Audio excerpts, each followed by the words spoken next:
You're listening to Medscape's In Discussion series on endometrial cancer, a podcast where thought leaders and clinical experts share their diverse insights and practical ideas for optimizing patient care.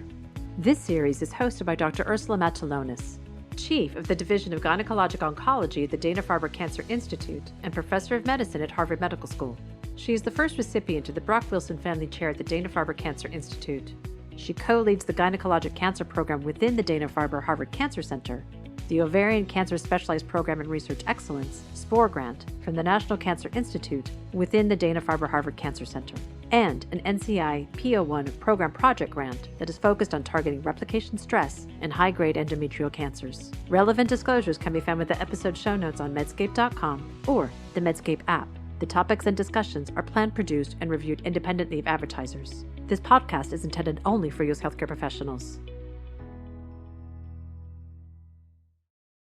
Hello, I'm Dr. Ursula Matulonis. Welcome to Season 1 of the Medscape In Discussion Endometrial Cancer podcast series. Today, we'll discuss health disparities in the diagnosis and treatment of endometrial cancer. First, let me introduce my esteemed guest, Dr. Bhavana Pothuri. Dr. Pothuri is a professor in the Department of Obstetrics and Gynecology at New York University's Grossman School of Medicine. She's the Director of Gynecologic Oncology Research and Medical Director of Clinical Trials Office at Perlmutter Cancer Center. She's also the Director of Diversity and Health Equity for Clinical Trials for the GOG Foundation. Bhavana, welcome to the Medscape In Discussion Endometrial Cancer podcast. It really is a real pleasure to have you here today. Thank you so much, Dr. Matulonis. I'm so excited to be here today with you and have this really important conversation. Terrific. Yeah, we're gonna cover a lot of ground. And as you know, and likely a lot of the audience knows, endometrial cancer is a cancer that is associated with numerous disparities, which we'll discuss and cover today. Several studies have reported an increasing incidence of endometrial cancer cases across all age groups, as well as in all racial and ethnic groups.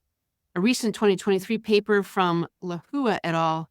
In JNCI Cancer Spectrum showed that the incidence of endometrial cancer in Hispanic, Asian, Pacific Islander, and non-Hispanic Black women is rising faster than in non-Hispanic white women, and that the faster increasing incidence trends are seen in the early onset cases, i.e. ages less than 50 years, versus later onset endometrial cancer. You know, many of us who take care of our endometrial cancer patients find all of this alarming. So what do you think are some of the causes and reasons the higher rates of incidence of endometrial cancer in all populations, but especially in populations that are non-Hispanic white, as well as in younger women? This is a great question, and I think all of us would agree that obesity is a significant risk factor for uterine cancer, and it's also a significant risk factor, especially in the United States, with rates that are just continuing to increase. And so obesity and other conditions associated with metabolic syndrome, including diabetes, PCOS, are risk factors for endometrial cancer. And I think that that's why we're seeing this significant uptrend in uterine cancer incidence. And I think the other reason we're also seeing it is that there are also decreasing rates of hysterectomy for benign pathology, right? We're doing less hysterectomies for fibroids and other benign conditions because we're utilizing more conservative measures to treat these conditions, which is good. But that means the uterus stays in and there's a greater risk of developing cancer. So I think both of these are really contributing to the increase in incidence. And, you know, when you brought up the issue of the non-Hispanic Black population and the Hispanic population, and both of those groups are disproportionately afflicted by obesity. So really, I think contributing to this increased incidence. We know that about 60% of endometrial cancers are attributable to obesity in the United States. And compared with all other cancers, endometrial cancer has the strongest association with obesity. And there are studies that were actually published. There was one in the Lancet, which actually looked at BMI, and women with a normal BMI have about a 3% lifetime risk of endometrial cancer, But for every 5-unit increase in BMI, the risk of cancer increases by more than 50%. So this is a real problem. And we are seeing that it's also increasingly being diagnosed in young obese women. So I think really tells us a couple of things, that we shouldn't be ignoring abnormal bleeding in young women, in women who are obese, and women of color. So I think that's kind of like a really important take-home message. Yeah, absolutely. The younger women having increasing rates really parallels what the docs who treat colorectal cancer patients have seen as well, where that incidence has increased in younger patients. And there may be overlapping risk factors. We also know that survival rates are worsening for patients diagnosed with endometrial cancer. And it's really one of two cancers where there's worsening survival rates, and that the rates are worsening greater for Black women compared to non-Black women. Many reasons have been suggested for this survival disparity, including higher incidence of more aggressive cancer biology, such as endometrial serous carcinomas, lack of access to care, receiving care that is less adherent to guidelines, really just to name a few. Can you talk more about the reasons for the worsening survival trends for endometrial cancer that is especially notable for Black women? This is another really, really concerning point, that Black women now have nearly twice the mortality as a white woman with endometrial cancer. I mean, this was such an important issue that even the New York Times highlighted this recently.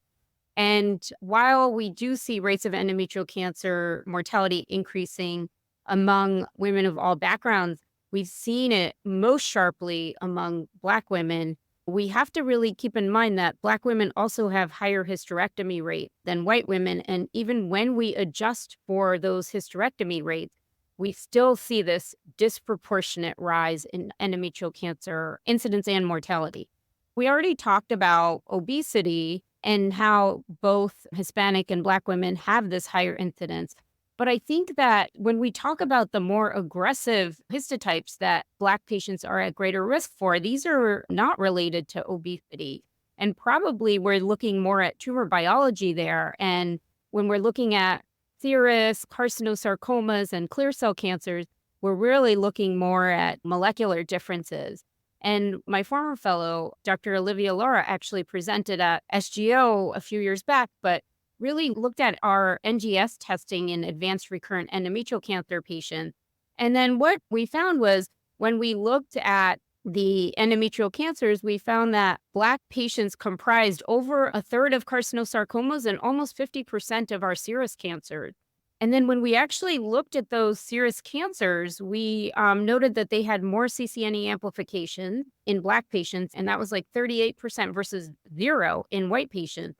And then we looked at outcomes, and we actually, of course, confirmed that the CCNE amplified cancers had worse outcomes. There's also some real world data from the Endometrial Cancer Consortium that Dr. Angeles Alvarez Secord has led, where we saw a higher incidence of TP53 mutation, 42 versus 26% in Black versus white women. And we know that those are associated with also worse outcomes. HER2, in addition, was overexpressed in Black patients and also portends a worse prognosis. While we found that, the more favorable molecular characteristics like your PTEN, beta-catenin were greater in white patients. In addition, mismatch repair deficient tumors were also greater in white patients compared to Black patients. So I think we can definitely say that there are some molecular differences, especially accounting for the higher risk histologic subtypes, which are probably also increasing our mortality. But I think even when we account for hysterectomy rates and histology, Black patients still had poorer outcomes. And I think we cannot discount the social determinants of health, right? Probably everybody knows what these are, but these are just the conditions, right, that we're born, grow, live, work in, and age in. And they're linked to cancer outcomes, including lower screening rates, later age at diagnosis, higher rehospitalization, and greater mortality. So it's a complex problem, but it's a compilation of all these issues that we're really seeing play out together to create this perfect storm to account for this higher mortality. Thank you for that really comprehensive answer. I want to pivot to clinical trial access. You recently were involved in a study that was published in the American Journal of Obstetrics and Gynecology that examined clinical trial eligibility criteria that may adversely affect the enrollment of underrepresented groups. And the paper also reviewed the differing availability of demographic information published in gynecologic oncology studies. Can you talk more about the findings of this very interesting study? We wanted to look more closely at our endometrial cancer studies. And so we looked at all the studies on clinicaltrials.gov. We identified 260 studies, and we found that language was the demographic factor that was most commonly used as a screening criteria. And we found that 1 in 10% specified language in the inclusion exclusion criteria, which was actually very eye-opening to us. And there were 27 studies that excluded, and 23 of those actually excluded all non-English speakers. So really highlighting that we have to be mindful of language and not excluding patients on trials based on language.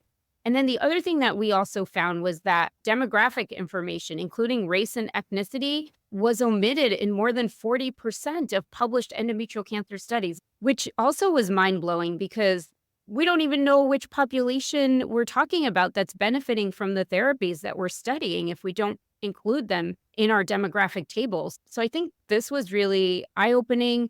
I think that we are seeing progress in this area because now the New England Journal of Medicine is requiring this information. So I think we are definitely improving in this arena, but it really calls our attention to every study that we report. Let's include race, ethnicity at minimum. Yeah. On the editorial side, we can do that and make sure and require the papers to have the important demographic information. That's amazing that 40% had omitted that. I did a great podcast for Gynonc last year that featured the article led by Anne Aloloro that was entitled, "What's in it for Me? A Value Assessment of Gynecologic Cancer Clinical Trials for Black Women," where she researched how to try and increase underrepresented minorities in clinical trial. So if you lead the clinical trial effort at NYU, you're a key figure at the GOG Foundation. How can investigators and research teams make clinical trials more accessible and attractive to endometrial cancer patients who are underrepresented minorities? This obviously is so important, but also so complex and so many ways to really address it. Investigators and research teams really need to engage with the communities they serve. They need to work with community leaders, participate in community advisory boards to help build trust and educate about trials. In terms of the way that we reach out and message to them, it has to be done, in a culturally sensitive way with references that they can identify with. So if you're going to put out brochures, put people that look like them. If you're going to do speaking engagements, use the language they use or have an interpreter there so that they really understand what you're trying to say. Include them early on in clinical trial development to represent their voice and make sure they feel like we care about them and what they tell us is important. At our CTO, we have patient representatives on our PRMC, but I actually think it needs to start even earlier, Ursula, early on when you're designing your trials. And I think we're changing that too, because now some of the grants that we're putting in are requiring a patient advocate to be a part of your trial process. So I think we all need to pay more attention to that. And then I think from like a institutional level, having resources to be able to help these patients with appropriate social work, navigators, resources for transportation if they need it, resources to really help manage the complexities of trial schedules. And then also having the right trials open that serve the community. So that's like a institutional level kind of thing. You have to open the trials that serve your community. So really being intentional in the trials that you're opening. And then also focusing in on some of the investigator biases. So doing the appropriate trainings, the anti-bias, the anti-racism training, the cultural humility training. And, the main reason that underrepresented patients don't go on trials is because they're not asked, because providers assume they're not going to go on trial because they're not going to be able to come in for all these visits or they're not going to be compliant. But that's actually not the case. And the ASCO Just Ask program is a complimentary resource that addresses this. And I encourage all members who are part of a clinical trial team, investigators and care team, and even on the back end to do this training. It's not long, it's very easy to do, and I think it's very impactful. And I'm actually hoping to roll it out into my CTO and encourage everyone to do it, as part of an onboarding process. So these are some of the things that we're doing, but I think also as we're putting a protocol together, I think we need to be thoughtful about, can patients make it to all these PK visits? Think about your inclusion criteria. Do we have to exclude a patient based on a creatinine clearance when that's not important for the drug you're studying, right? Because we know these patients have a higher risk of diabetes, hypertension, and may have lower creatinine clearances. So I think being mindful of all these things, trying to be more thoughtful about including telehealth so they don't have to trek in for all these visits, trying to do some safety visits right through telehealth, seeing if we can really try to decentralize some of these processes, I think are really important. These are all really great points, and thank you for bringing them up. I want to then talk about shifting a little bit to preclinical model systems. So, the importance of these translational systems such as cell lines, patient-derived xenografts, to make sure that they reflect the patients who are developing the cancers, since certain risk factors, as we've talked about, development of certain molecular subtypes, which you mentioned, survival may be specific to certain ethnic and racial backgrounds. How would you advise listeners who are building translational platforms? How do they do that to reflect the patients who are developing endometrial cancer? This is really important. Even when you look at the TCGA, which kind of have established our framework for the molecular subtypes, I mean, Black patients represent such a small number, and we can't necessarily even translate that data to the patients that we're essentially taking care of.